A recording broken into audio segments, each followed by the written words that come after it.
Greetings and a very warm welcome to Inside Ethiopia channel. Stay tuned. According to a number of misinformed media houses lately, we witnessed a number of baseless accusations and fake news articles being circulated all over international media houses.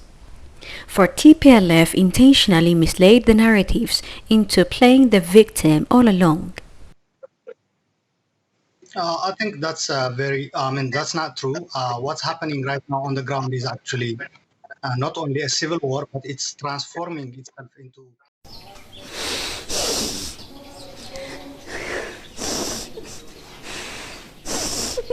18-year-old Mona Lisa is traumatized by one day, the 4th of December.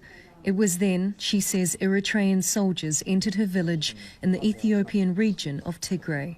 But thank goodness that the truth came to be uncovered at last. For it won't remain hidden anymore. In this past couple of days, we have been hearing that the United Nations Development Programme's memo blames TPLF for the chaos in Tigray region, Ethiopia.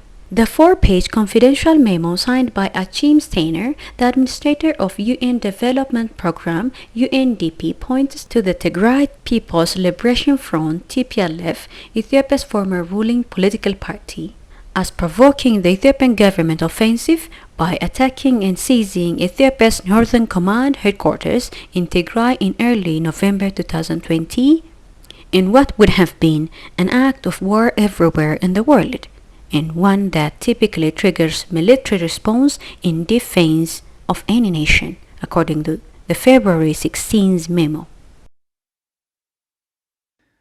The United Nations Top Development Agency said in a memo to the United Nations Secretary General Antonio Guterres that leadership in Ethiopia's Tigray region deserves much of the blame for provoking a federal government's bloody offensive against the clique. The confidential 4-page memo signed by Achim Steiner, the administrator of the United Nations Development Programme, UNDP, says the Tigray People's Liberation Front, Ethiopia's former ruling political party, provokes the Ethiopian government offensive by attacking and seizing Ethiopia's Northern Command headquarters in Tigray in early November 2020 in what would have been an active war everywhere in the world. Another witness for the truth is the visit paid to Tigray regional state by over 40 ambassadors and diplomats to be witnesses themselves for what is truly happening on the ground, which can be considered as a bold and in fact democratic move by the federal government of Ethiopia. For we Ethiopians did witness the maladministration horrors of TPLF prior to the reform, and had TPLF been on power right now, it just would have been a denial oozing all over. But this can be taken as a hopeful witness that the reformed Prime Minister Dr. Abiy's administration is trying level-based to be as democrat as possible. You know, I'm the ambassador of the United States, so I can't address what other countries are doing, but I will tell you that the U.S. government, through USAID, has been the largest donor in Tigray for 3 decades, not for 3 months, for 30 years. And we also are the largest donor overall to Ethiopia. We've just had our disaster assistance relief team, the DART team, has been set out. They are active, they're already working. So the U.S. is exactly in the place we want to be, which is helping the most vulnerable populations of people in Tigray, in Ethiopia. Now the question remains will be, is Ethiopia doing the right thing?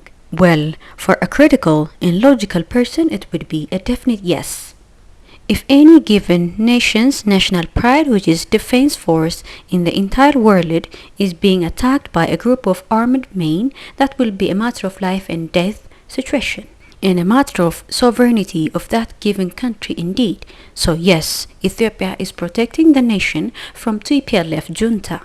Ethiopia wrote an official letter to the United Nations Security Council in reference to readiness in working in collaboration with the whole world in rehabilitating Tigray that TPLF managed to destroy. Ethiopian ambassador to the UN, Taye Asqaselase, further explained in his official letter that TPLF is responsible for a number of crimes committed against humanity. Finally, if given a chance, the reformist Prime Minister Dr. Abiy's administration is doing level-based in uniting the country that was once dismantled, and the administration will do even more in ensuring democratization process Given these, international media houses or other nations should tolerate Ethiopia instead of labeling or be it jumping into conclusion.